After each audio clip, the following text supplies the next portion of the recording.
Welcome to Boise Song Talk. I'm James Coberly Smith. Give me just a second, set this guitar down if you would, please. Thank you. Songs. What we're going to be doing on Boise Song Talk is we're going to be speaking with a number of the great local songwriters about how they write their songs. Now, they're all great live performers, and I encourage you to go out and see their live shows. However, we will not be emphasizing performance on this show. Instead, we'll be speaking with them about how they write their songs. Now, let's go over and meet tonight's special guests, Jack, Lloyd, Gish, and Tony Grange. Welcome, gents. I appreciate you both coming. I invited you together because I'd become familiar with your songwriting, each of you, at the Idaho Songwriters Forums, where each of us would get up and play one original song. Anyone can get up. It's a very cool situation, and that's where I first heard you guys doing your stuff. Now, since there's two of you, and we want to get to as much music as we can, and even good conversation, I'm going to take you one at a time. I'm going to go gently with you at first and get tough on you later. So let's start with you, Jack Gish. Okay. All right, my friend. Now, you told me not too long ago that you had actually begun writing songs at a very young age.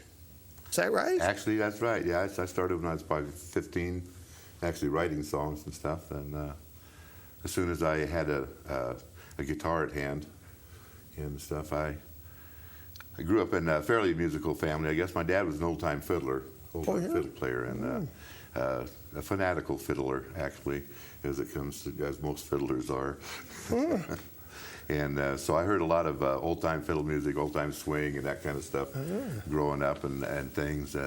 But I was more interested in who was actually writing the songs and who was performing the songs and that kind of stuff. Even, at an early age of maybe 8 or 10 years old or something like that.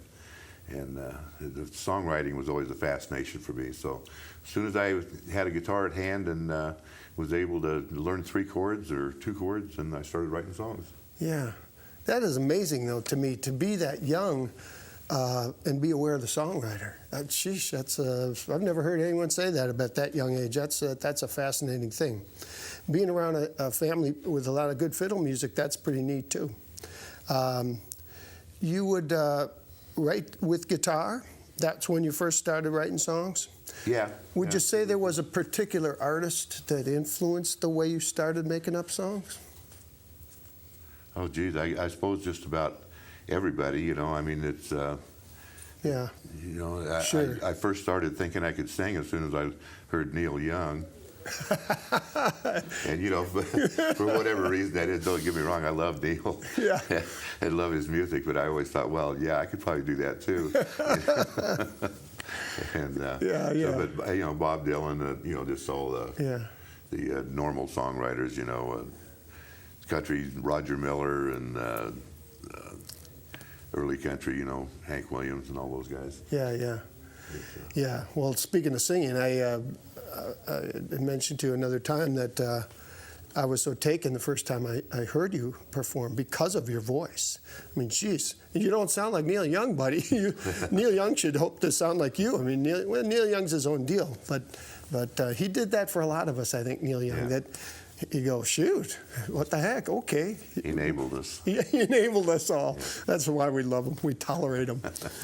All right, my friend. Well, shoot. As I've said, I really would like to get to a number of songs from each of you guys. So I am going to try to speak less than normal. And as I said to you earlier, that will probably make it one of the most highly rated Boise Song Talk episodes ever.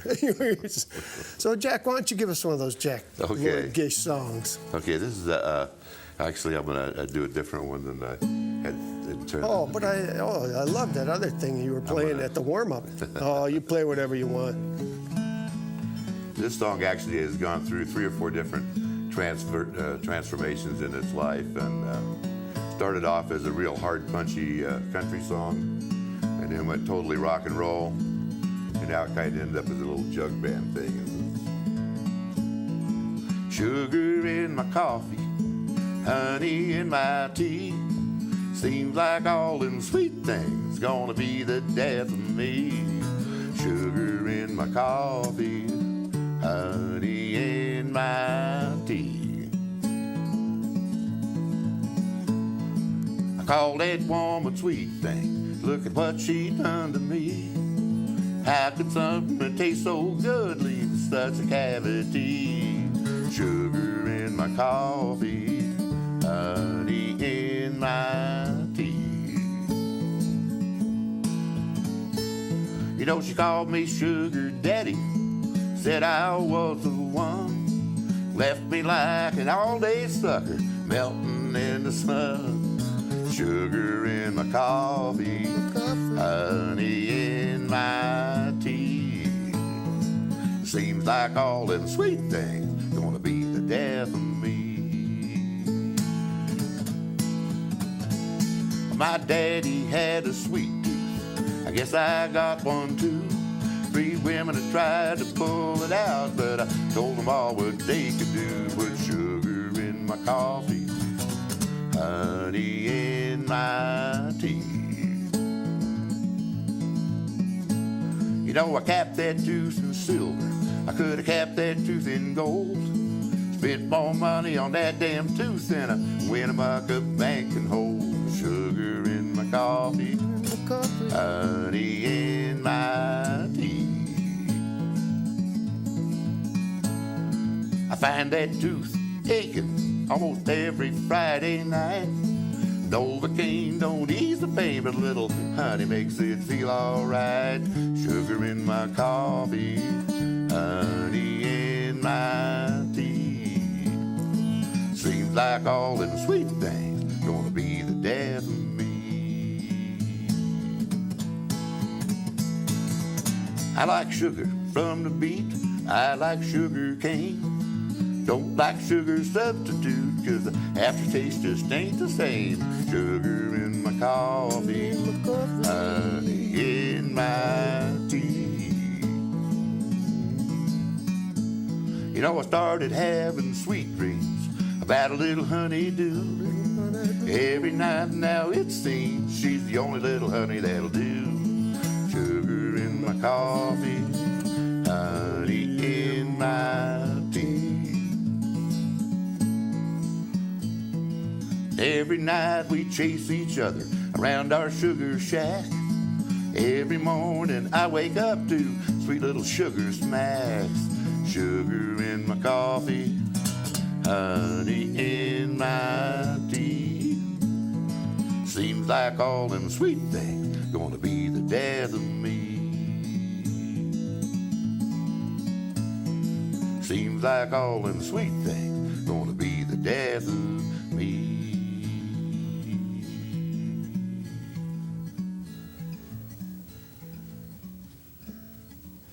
All right, Jack Lloyd Gish. And by the way, jacklloydgish.com. You can get a lot more information on Jack there as well. All right, well, as I said, I could ask you a lot of questions. I'll come back to you for some more. Young Tony Grange over there on the end, way down on the end, warming up the bench down on the end. All right, my friend. Now, when did you first start writing songs? Well, I was in a band in college. Didn't play guitar with the band, but I wrote some songs, and they were of the maturity level that you'd expect from a 18, 19-year-old. So won't be playing any of those here. But that was fun. And then, yeah, I went to school and stuff, and I got back into writing songs a little bit when I was living in Chicago. I actually recorded some of those on, the old multi-track synthesizer and drum machine and 4-track, all that stuff. And then didn't write for a little while longer and came out to Boise and got back into it. So it's been sort of spotty, but... So when you would write a song back in Chicago and when you began to do that, would you use an instrument? As you know, I've never really been a good guitar player. Well, but I would Generally, I'd come up with a a chord progression or a tempo, and there'd be some little inkling of a catchphrase or a hook for a chorus or lyrics, and just sort of work through that. And once I've got the music in my head, then it's more about writing the lyrics. So you get usually you will get the musical thing in your head first. Yeah. Okay, and then you will come back around on the lyric. Yeah, and usually there's something lyrically that drives it first. Oh, I there's see. There's a seedling there. Yeah. But then you get some music going to it. Yeah. And then go back to the lyrics. So I don't know. Yeah. Very good. Yeah. No, that's to get that seed. Sometimes that's exactly it. I think a lot of people will have that happen and then build on it. So, do you? Well, you probably don't write them in one sitting, then, right? Do you build them? Oh, absolutely. Okay. In fact, I know you do this. You don't know anything about me, buddy. Don't you say anything. Too much. What do you know? Go ahead. All right. I think it's important to carry a little notepad around, just to write that catchphrase or write that brilliant lyric that, well, for me not so brilliant. Oh yeah. But things occur to you that they'll slip your mind. So I need to write those down. Okay, so you write stuff down. It's not a sit down in 10 minutes and write a song. These things can. Yeah, you're right. You're right. I do. Absolutely. No, but I think it's good. So you're saying you do a similar thing to capture an idea before it flies away. Let it brew a little bit. Yeah. On the back burner a little. Yeah. So. Well, why don't we take one of yours off the back burner and move it to the front burner and have you play one of them for us? What do you say? All right. All right. Yeah, you're not going to see any of that fancy guitar picking here. Hey, we'll be the judges over here. Jack and I'll tell you. Well, if you don't drink in the morning, you can't drink all day. Little buzz to clear the fuzz, wipe the webs away. A little bourbon with your breakfast, that'll keep the beast at bay. 'Cause if you don't drink in the morning, you can't drink all day. I heard a knock on Sunday morning with some young men spreading the word. I don't think they had had a beer, and I was on my third. And they told me all about Jesus, and I said it sure sounds nice. Won't you come on in and we'll talk some more, maybe have some blood of Christ. 'Cause if you don't drink in the morning, you can't drink all day. A little buzz to clear the fuzz, wipe the webs away. A little whiskey with your Wheaties, that'll keep the beast at bay. 'Cause if you don't drink in the morning, you can't drink all day. I gave a presentation to the board and the CEO. Should have seen me how smooth as silk. It was an all-star corporate show. And my boss says, how'd you do it? I'd have had a heart attack. I said I just went through it a couple of times with my buddies Jim and Jack. 'Cause if you don't drink in the morning, you can't drink all day. A little buzz to clear the fuzz, wipe the webs away. A little Ouzo with your oatmeal, that'll keep the beast at bay. 'Cause if you don't drink in the morning, you can't drink all day. Now I got friends and family, they look down their nose at me. They say, when you gonna grow your sad ass up and be what you should be? I say, hey, I got no worries, kinda like myself this way. 'Cause I'm happier than at 10 a.m. than you will be all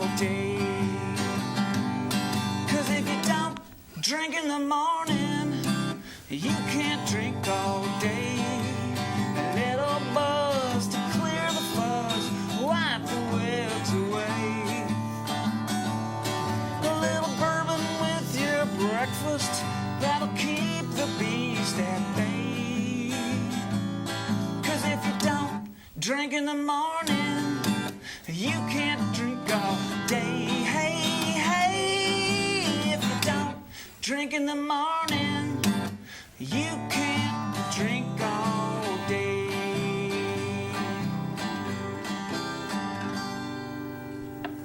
Such a basic truth in the song. It's hard to argue with. I find it's very important to throw in a bit of lyrics that's out of your vocal range in every song. Yeah, at the end. Just Yeah. That's like a big Beatle thing at the end. No, I like it. That thing is wild. That thing really, it snuck up on me. Well, I mean, it's hard for a song like that to sneak up on you, but it did, because I realized the strength of the line. If you don't drink in the morning, you can't drink all day. I mean, it comes at you from two angles, and it's great. What do you think the value is in writing songs to inject humor sometime? What? Well, I think it's pretty darn important. Uh-huh. And I try to write a song that's funny. I've got a couple other songs that try to work some good puns in, and I'm very appreciative when the audience listens and catches them. Mm-hmm. And that's, to me, I think that's one of the greatest compliments a songwriter can have, is when Sure. people stop their drinking and talking at the bar, and they start listening to the words, and Yeah. oh, that's a clever little thing, and they come up and say so afterwards, and that's really a compliment. Yeah, yeah. Well, that's this whole idea of this songwriting stuff here, is that we all are starting to get more tuned into that. All right, my friend. Tony Grange, thank you very much, sir. We'll be back to you in a minute. Back to Jack Lloyd Gish. Okay. All right, if you had to give a piece of advice to a new songwriter or a veteran songwriter, what might that be? Boy, that's a tough question. I guess I'd probably give him the advice that I wish I had gotten when I was a lot younger, and that's learn your instrument very well, and learn musical theory to some degree, Mm-hmm. and maybe study some of the classic lyricists and stuff, to at least to have an idea of what they were doing, because lyrics come at you from so many different directions and tie you back and forth between each other and stuff in so many subtle ways that you can just play with words forever. Mm-hmm.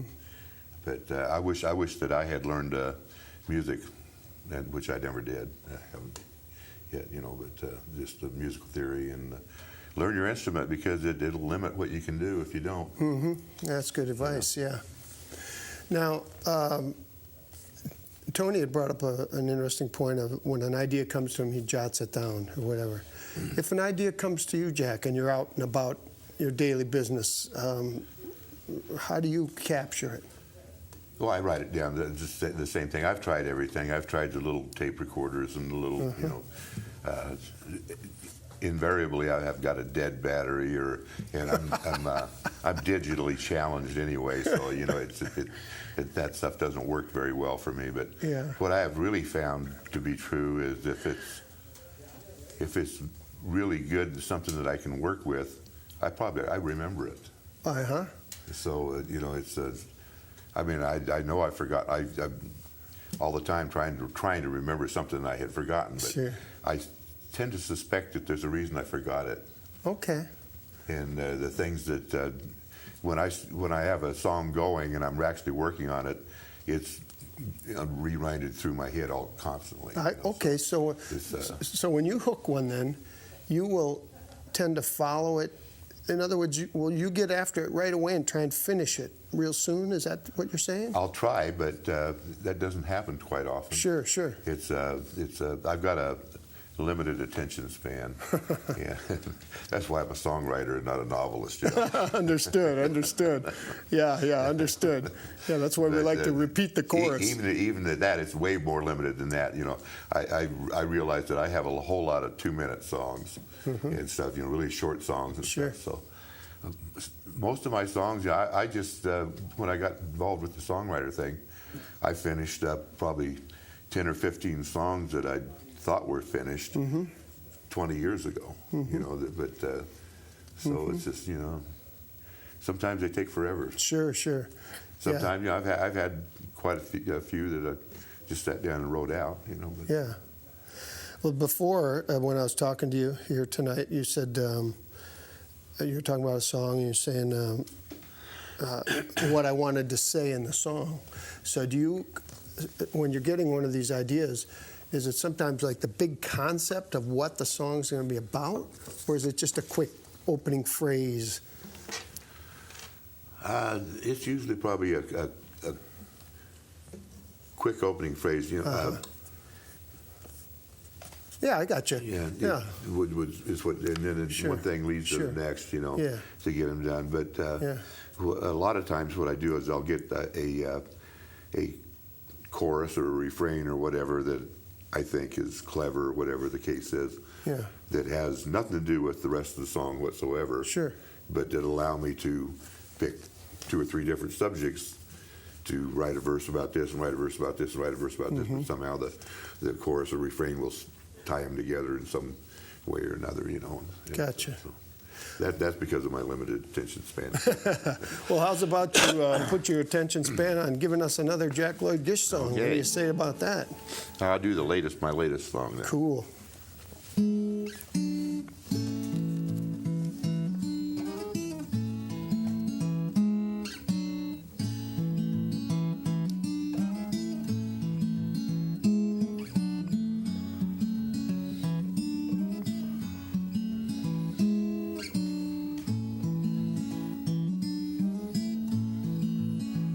I didn't know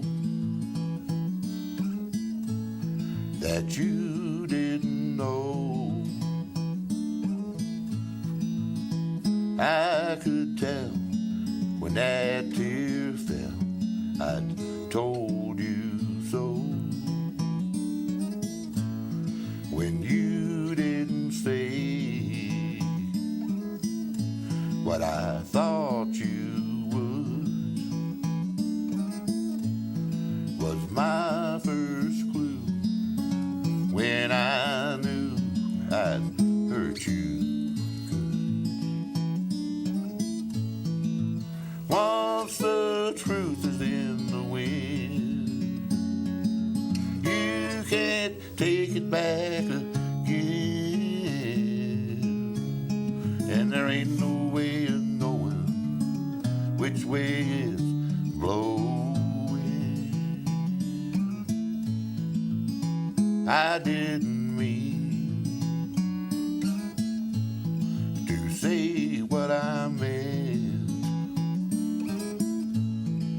Slip of the lip, shot from the head, that's how it went. I could feel the pain in your eyes when you looked to me for an apology. I was paralyzed. There are lots of things to try when you're caught up in a lie. Stammer and stutter, tell another lie, laugh it off like a joke. Deny, deny, deny. But when the truth is in plain view and it's looking right at you, stand there like a fool and stare down at your shoes. There ain't a lot that you can caught up in a truth, caught up in a truth.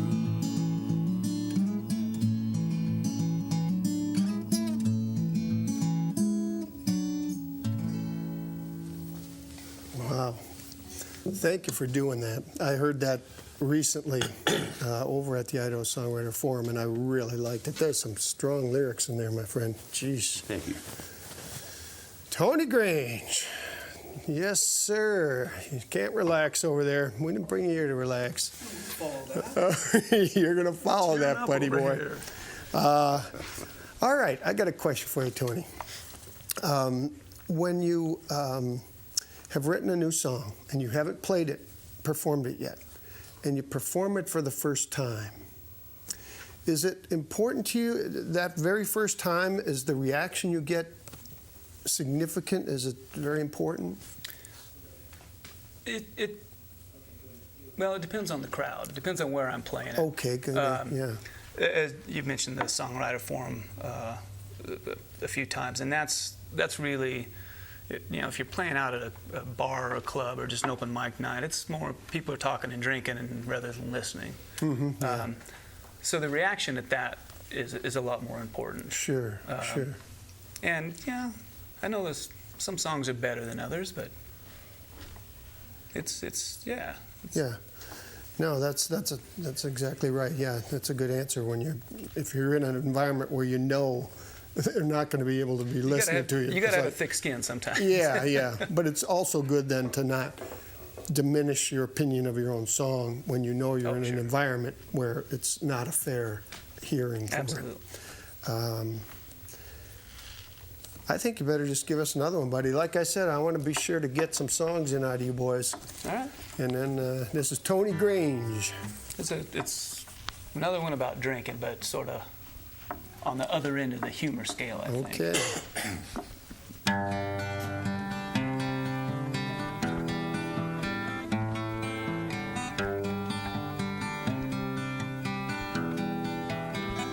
Garden City gets lonely at this time of night. I go down to the corner for a drink or a fight, and I look for the girl who could make things alright. I ain't seen her in a year, 2 or 3. And I look and I wonder to go west or go east. If I walk to the river, she'll listen at least. And it ain't quite a monkey, but it's a burdensome beast, and it's taking a good friend from me. Oh, whiskey, the drinking man's curse. I've savored your finest, and I've choked on your worst, and I've followed my friend as he rode in a hearse. He spun the bottle, and he had to go first.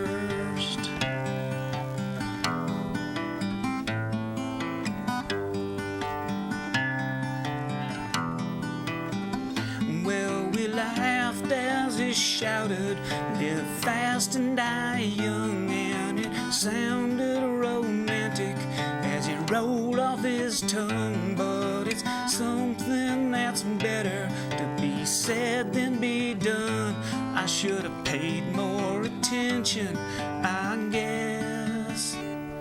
Well, we told ourselves soon enough he'd settle down, and we went on our way as he tore up the town like standing on shore while slowly he drowned. We turned away with such artful finesse. Oh, whiskey, the drinking man's curse. I've savored your finest, and I've choked on your worst, and I've followed my friend as he rode in a hearse. He spun the bottle, and he had to go first.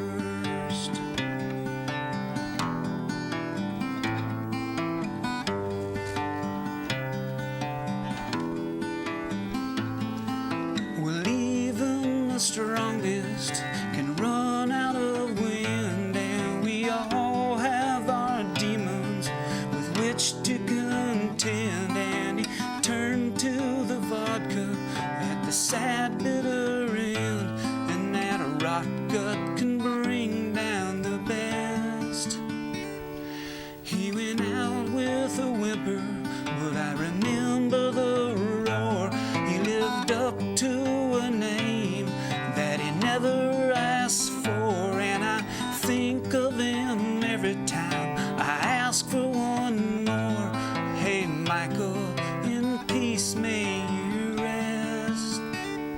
Hey, Michael, in peace may you rest. Oh, whiskey, the drinking man's curse. I've savored your finest, and I've choked on your worst, and I've followed my friend as he rode in the hearse. He spun the bottle, and he had to go first. He spun the bottle, and he got to go first. All right, Tony Grange, we're going to wrap it up. Jack, Lloyd, Gish, you take us out on a song, my friend. I want to thank you both for coming, and I want to say that the two songs that you each did showed the range of your writing of each of you, and I think it's great. Okay. Go ahead, Jack. Take us on a little music.